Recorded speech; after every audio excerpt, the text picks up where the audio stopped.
Here we go. Scotty Braun, AJ Przinsky, Eric Kratz with you on Stadium, running on YouTube, and now joining us, senior writer for The Athletic, covers the Atlanta Braves, Dave O'Brien with us. And Dave, great to see you. And also, AJ's been calling for some Braves writers to get on while he's on. So glad we have you linking up at a time when your team that you're covering is sending 8 players to the All-Star game, and they deserve it. What a week it's been. How you doing? I'm doing all right. How you guys doing? Very good. Bowman, Very it's good. nice to see you, Bowman. Oh, wait, you're not. I'm about half a bow. Troll City. Hey, did you ride your motorcycle in today, or?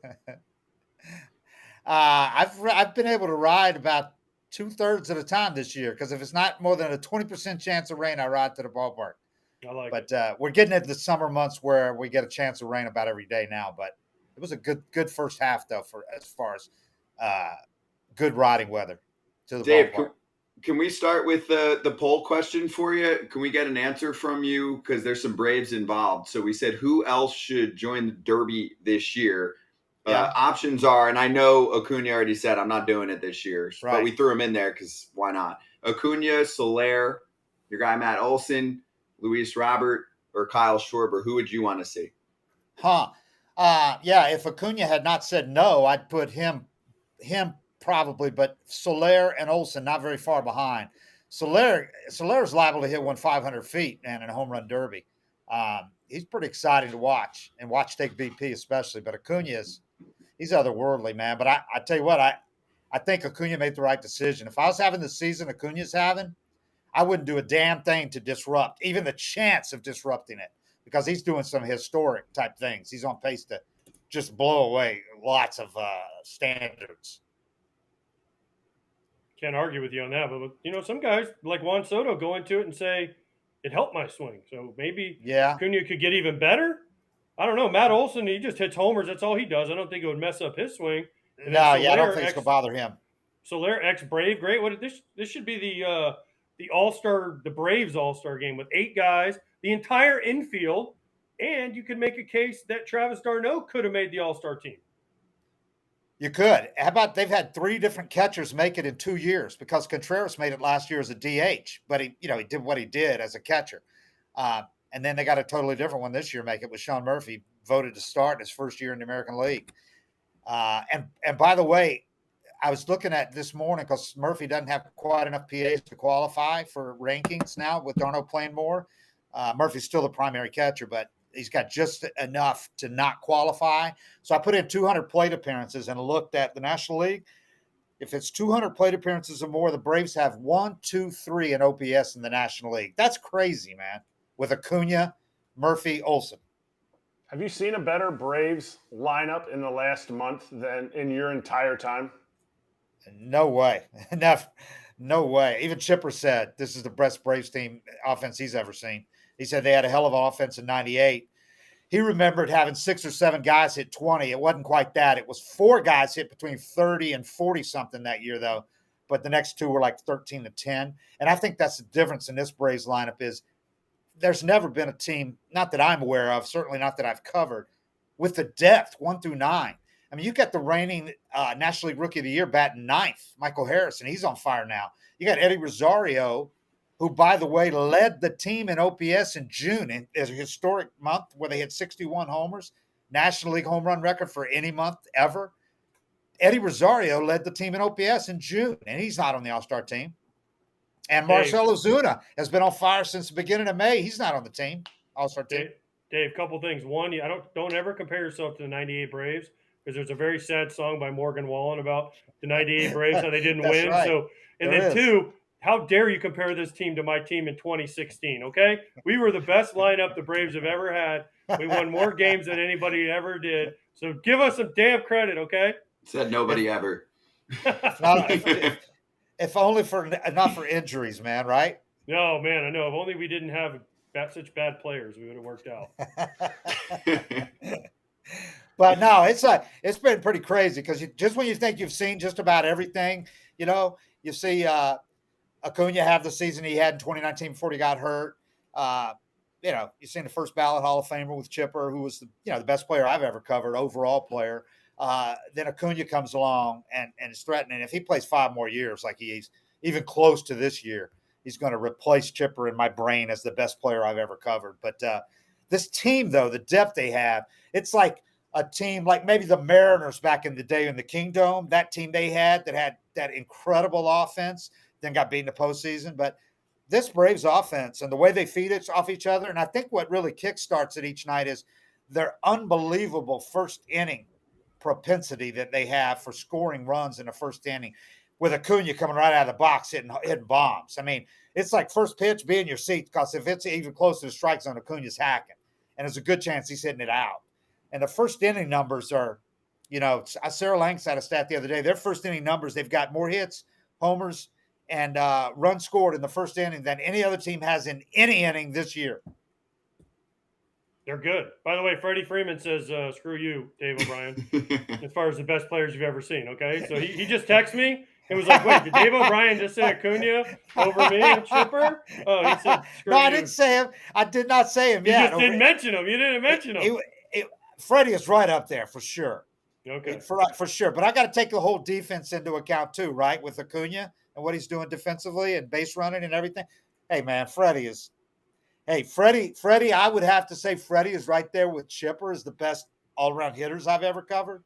Freddie's an unbelievable hitter, man. He really is. We all know that. Too late. Don't kiss up. It's too late. You're He's gone, man. Who cares about it? Oh, yes, that's exactly what I expected out of you. No, but how about if you take into account the other recent Braves too, with the whole infield is in the All-Star game this year, and then you got Freddie and Dansby are both in the All-Star game as well. Atlanta heavy. Just like Ron AJ Washington, always says man. about Wash. Yeah, it's a Wash thing. Is that what it is? No, it's Sal Fasano. Sal Fasano's Sal Fasano and Kevin Seitzer. I know who it's not. It's not Kevin Seitzer. I promise you that. It's definitely Kevin Seitzer. It's definitely not. Yep. Come on, man. Seitzer's done a hell of a job with this team, man. Yeah, come on AJ. Atlanta bias, like your New York bias. It's more Seitzer bias, but we'll get into that another day. Yeah, we'll hit get into that when I'm not on here. Yeah, exactly. Dave, do you think they turned the humidifier off? Because the balls in Atlanta are going farther than any other stadium. Is it the team, or is their humidifier broken? Well, I would say look at the averages that the visiting teams are hitting there. I don't think they're exceptional, are they? I think it's pretty average what the visiting teams are doing. And the Braves have hit some bombs in some other places that we've been as well. So I would have to say it's the Braves. I think they feel a little more comfortable hitting at home, but I haven't noticed other teams hitting 490 feet there. But I could be wrong. I haven't really done the research, but and it's just now getting humid. It was warm. It was drier than usual here, which is not to say it was dry, but it wasn't as humid as it normally is. But we're there now with the humidity. But the balls are flying. There's no doubt. I think it's just more the team, though, than anything. They've got some long ball hitters on this team, as you know. Dave, let's find some pimples, though. What's wrong with this team? You got to give me something here. Give me something that they need to do at the trade deadline. Or do they say, this is so beautiful, I don't want to touch anything, of course, with Kyle Wright and Max Fried coming back at some point, too. And if they make a deal and it doesn't completely fit or there's a losing skid, they're going to be like, shouldn't have touched anything. Right. It was perfect. Right. And if they stay complacent or they don't do a big deal, then and they don't do anything in the postseason, then all the fans are going to hold them to account for sitting on their hands. But I think you have to. They know better than anyone where Fried is and where Cal Wright is. I think they fully expect Fried to be back not too long after the break, maybe by August. And they're kind of slow walking it with Fried to make sure that when he comes back, they're still going to have plenty of time for him to get in postseason form by the middle of September or so. I think that's the one.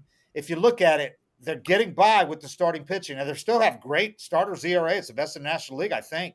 But I don't think you can go into the postseason without a really strong trio of starters. And you got two with Strider and Elder. But I think if you get Fried back, that would really kind of fill in that gap. And then you got Charlie. When you go to a longer series, you got Charlie Morton as a fourth, or Kyle Wright, or whomever you're going to put in there. But they've pieced it together so far, going with these guys like Schuster and Dylan Dodd and,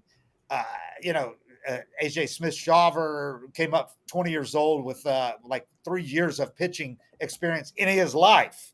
So they're getting by doing it. I don't know how they have, but they have, because they're outscoring people. That is the biggest reason. But I think in the postseason, they really got to get, if it's not Fried, if they're not certain about Fried, they need to go out and get a starter. But I think they're fairly sure that Fried is going to be, max free when he comes back or close to it. So I don't know what the answer is. You can always add another big reliever. They can always use another reliever because, they're getting some big contributions from some guys. Jesse's been on the shelf now for a few weeks, and they're a different bullpen without him and without Dylan Lee. But they expect to have Dylan Lee back down for the stretch drive. But they really are leaning on some guys in the pen that have not accomplished a lot in some big situations. But they're answering the bell so far for sure. But I don't know that they have a glaring weakness that they need to fill in. Obviously, they don't need to go out and get another hitter. They're set with that. They could use a fifth. They could use a backup infielder. Now that's picking nits, but they've got Charlie Culberson as their backup infielder, and he's been on the team for almost a month. He has not played a game. He literally has not entered a game. They have not used a backup infielder in a month. Oh, we know about the dad story. Hey, dad, first pitch. No, just kidding. But now he's back. So Yeah. we were saying he's back now. He's got to do a makeup first pitch. He's back, not playing now. Yes, back to not playing. Yes, but he'll happily take that. But I'm with you. I mean, you have to anticipate. Hey, injuries are going to pop up. Unfortunately, the trade deadline occurs, and then there's still a couple months of baseball. So I mean, they could have an injury at any time. It changes everything. Obviously, they're not the same team or even close without Acuna, because he does so much to ignite this offense. As many great hitters as they've got in this lineup are solid hitters. They're a totally different team if you take Acuna out of the equation and everything he does starting the game. Have you had a chance to ask any of the players about their thoughts on the division? Because they're running away with it. The Marlins you just saw, but they ran right through them. They've been surprisingly good. I'm sure Braves players are looking around like, damn, the Mets aren't giving us anything this year. They might actually be sellers. They're probably smirking about that because ever since that turnaround last year, the big series, they come back from the huge deficit in the division. The Mets really have been sinking as a ball club, and it continues despite having Scherzer and Verlander. Yeah. And ever since the throw it again game is when the Braves have kind of taken things to another level too. But no, I think they still have a tremendous amount of respect for the Phillies. The Phillies usually play them tough. They did in this last series as much, and they think the Phillies have played good. But if you look, the Phillies didn't lose any ground on the Braves during that tremendous month the Braves had. The Phillies maybe lost one game on the Braves. The Phillies were kind of going lockstep with them. And I think they know that Dave Dombrowski is trying to win one more championship. He'll trade anything they've got left. And the Phillies owner will spend a little money at the break or at the trade deadline to add some salaries if they need to. So I think they still know the Phillies could be right there. I don't think they're worried. They won't say they're not worried about the Mets, but they're not worried about the Mets. The Mets are out of it, man. The Phillies, the Marlins are doing this without Alcantara doing anything. The Marlins have got a solid young team. They really do. You wouldn't know it from the Braves games because they're like 1-8 against the Braves, but they're about 20 games over 500 against everybody else. So I think the Braves, the division, if they're being honest, they know they're going to win the division, but they're looking for a lot more than just winning the division. Anything less than going to the World Series this year is going to be a failure. I really think so. Damn, look at you, stirring the pot. The Phillies are dead. The Mets are dead. I didn't say the Phillies are dead. I mean, AJ, don't put words in my mouth, man. Man, have you changed? I did not say the Phillies. I said the Phillies are right there. I said the Mets are dead. The Mets are dead. Oh, since the throw it again game, just talking shit. I get it. Just talking shit on the whole division. I understand. I mean, like you're talking, like you're stirring it up with Freddie a while ago with me, man. See, you learn from the best. Is Snicker all right? So I know they have a great team, but is Snicker the best manager in baseball? And then another question that's completely different. You mentioned Dodd earlier. Have you seen his jersey when he pitches? It looks like 4 zeros. Can we get the Braves to make a little change on his D so it doesn't look like 000 on his back? I haven't noticed that. You asked me about Snicker, and if I say yes, you're going to say, "Oh, look, you're going to." I would say that Snicker is the best at running a clubhouse, and I think that's probably the biggest part of managing is handling the guys, not the X's and O's so much. I still think Craig Counsell is probably as good a manager as there is. But you can't argue with the results. And I love Dusty Baker. I think Dusty's for the same reasons as Snicker. He's such a great people person. His team wants to play hard for him. So I think Dusty's great too. But I don't know. I don't know that there's one guy that really stands out right now as an X's and O's genius or anything, or if that's even that important in the major leagues. Okay, what do you I think? just recorded that, and I'm just sending it to Snit. So when you see him later, he's gonna ask you about it. I don't know. Who do you think is? Right now, I mean, Brian Snicker looks like a damn genius because they got 8 All-Stars and Alex. Everything he does, man. Yeah, he pushes the right buttons. Now, how do we get Ron Washington a job? Well, he's 70. So I think some teams really wasted an opportunity in the last 5 years or so when everybody's obsessed with hiring the young guys, the analytically inclined guys. They look past an opportunity to have Ron Washington leading them because to me, there's not a better guy as far as motivating guys and wanting guys liking him and wanting to play hard for him than what Wash has a huge impact on this team, not just on the infielders, but the whole team. I mean, he has a really big influence on this team on a daily basis, just with the communication he has with the guys. I mean, everybody respects him so much and everything he's out there. He's got so much energy, man. At 70, it's like, I want to have that energy when I'm 70, half that energy. And he's still smoking heaters, doing what he's doing, in and out there hitting fungos 2 hours a day in the heat. It's just amazing to watch him. It really is. So he thinks Ron Washington's the best manager in the game, and Craig Counsell's second, and Snider's third. I got you. I think Snit's a great manager. I really do. And I think he learned so much from Bobby Cox about how to handle the clubhouse and all that. I think that's the biggest reason why he's been able to do what he did. Getting his first managerial gig at age like 63, something like that. I mean, that's pretty crazy, man. If he was got it at 63, then he's 70. 60. That's right, because he's only 67. He got it at 60. Okay, because I was saying now you're saying Wash is better because of it. We're fact checking you here, Dave, on this show. Yeah, don't fact check me, man. Are the Braves nervous about the playoffs? Do you feel like the Braves are sitting here going, "Oh man, we blew it last year," or that was an anomaly? Because it's the same team. They have not changed anything. Well, yeah, it's the same team, but Fried had missed time last year with the flu and lost like 10 pounds. And if you know Max Fried, you know he can't afford to lose 10 pounds, man. And Strider had not pitched in a month because of an oblique thing.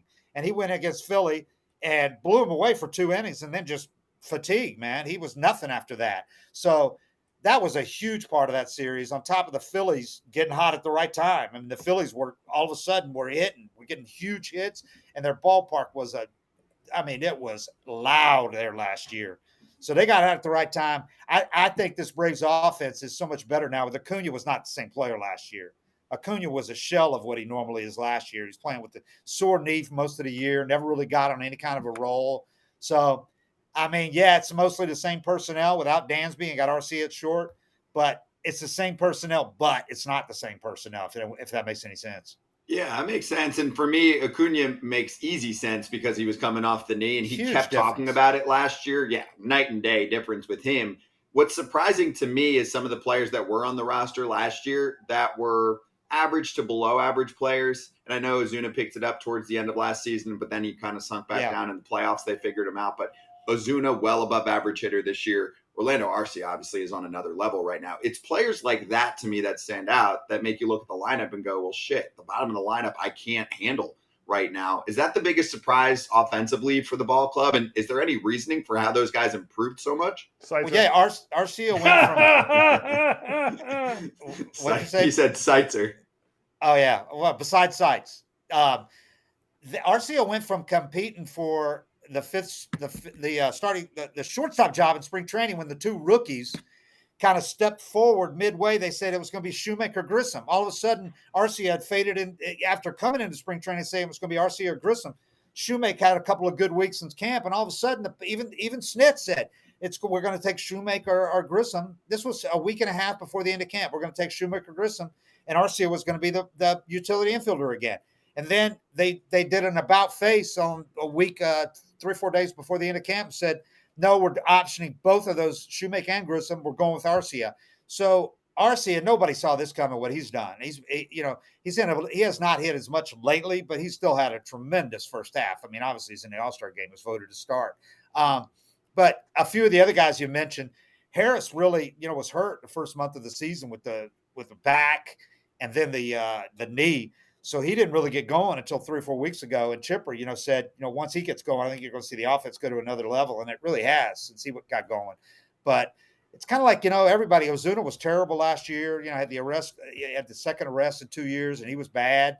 And then this year he started off so bad in April, all the fans were booing him. He was getting booed by Braves fans on the road where you could hear it, But he caught fire at the beginning of May, and he hasn't really cooled off. I mean, he's been tremendous in May and June. So it's kind of up and down the order. They're getting it from everybody. And I think they're kind of, to use that cliche about guys feeding off each other, they all say it. I don't know if it's true or not, but it seems to be true with these guys. They really do seem to be kind of, feeding off each other in the lineup. They're having so much fun, man. These guys have a great time out there. It's obviously easy to have a great time when you're beating the hell out of people, but Dave, I don't know if you know this or not. Scott doesn't because he never played. But when you're hitting and scoring 1 billion runs every day, baseball is really fun. Yeah, it's really fun. It seems like that's a key to having fun. Is winning and scoring a ton of runs. Yeah, if you don't score a lot of runs, guess what? Everyone's like, I'm so sad every day.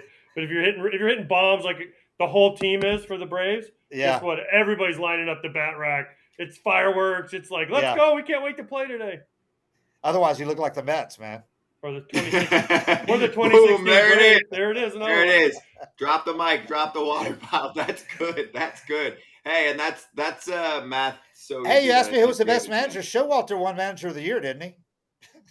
Oh my! He did win it Dude, your Mets fire is has no ends in it, Dave. Your Mets fire. Nah, man, baby. That's not. No, that's what this show's about, Dave. I love it. That's good fun. You got to kick them while they're down right now. Braves fans are loving it. So great to have you on. Great to see you. When haven't they been down? It. Yeah. When was the last time they weren't down? AJ, he's got it today. I mean, he's on fire. No, they won 101 games last year, man. Jesus. They weren't down last year. No, they weren't until towards the end of last year. You guys kicked them, and like you said, then you're gone. I'm not one of them. I'll just cover the team. But yeah, the Braves. The Braves kicked their ass when it mattered the most. You're right. They have been kicking their ass. There's no doubt. Dave, great to have you on. We appreciate it. This was awesome, man. Great being here, man. Thanks. Dave. Dave O'Brien from The Athletic, and you can follow him as well at DOBRIENATL. Writes great articles for The Athletic. We'll run through our answers to the poll question.